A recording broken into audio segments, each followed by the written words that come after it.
VR নয়, hybrid VAR প্রযুক্তি ব্যবহার করা হবে আগামী নভেম্বরে ঢাকায় হতে যাওয়া সাফ ফুটবল চ্যাম্পিয়নশিপে।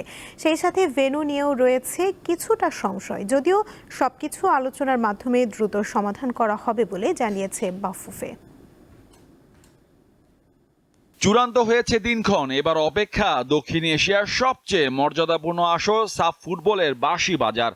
ভেন্যু ঢাকার জাতীয় স্টেডিয়াম। যদিও ভারতের গোয়া রাজ্যে নারী সাফ ফুটবল টুর্নামেন্ট চলাকালে সংস্থার সাধারণ সম্পাদক জানিয়েছিলেন বাংলাদেশে 2 ভেন্যুতে হবে খেলা। তবে বাফুফের সহসভাপতি একটি ভেন্যুর কথাই জানালেন।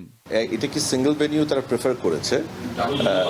হ্যাঁ, মানে আমরা যেটা শুনেছি যে সিঙ্গেল ভেন্যুকে তারা প্রেফার করেছে, এটাকে ডিসকাস করবো আমরা।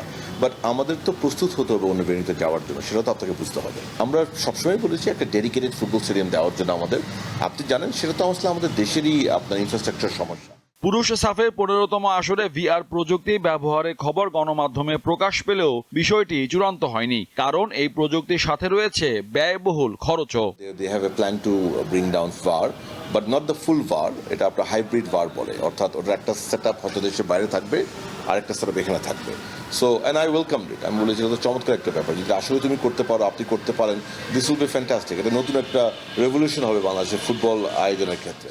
সাফ টুর্নামেন্টের আগে সেপ্টেম্বরে রয়েছে ফিফা উইন্ডো, তাই সুযোগটা কাজে লাগানোর পরিকল্পনায় বাফুফে। আর ঘরের মাঠে সাফ আসর বলে 3 জাতির টুর্নামেন্টটাও দেশে আয়োজনের চিন্তা করছেন ফেডারেশন কর্তারা। সেপ্টেম্বর উইন্ডোতে আমরা চেষ্টা করছি দক্ষিণ এশিয়ার বাইরের দলকে নিয়ে কাজ করার জন্য। 30+ টিমে যোগাযোগ করেছি। এখান থেকে একটি দেশ মঙ্গোলিয়া থেকে আমরা ইন্টারেস্ট পেয়েছি। ইতিমধ্যে আমাদের সেন্ট্রাল এশিয়া থেকে একটা ইনভিটেশন এসেছে। আমাদের প্রাথমিক ইচ্ছা এখন পর্যন্ত এটা দেশেই করা।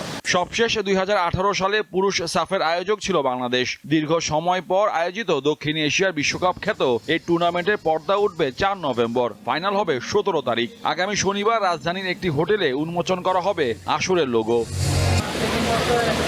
মোহাম্মদ হাসিব, দীপ্ত স্পোর্টস, ঢাকা।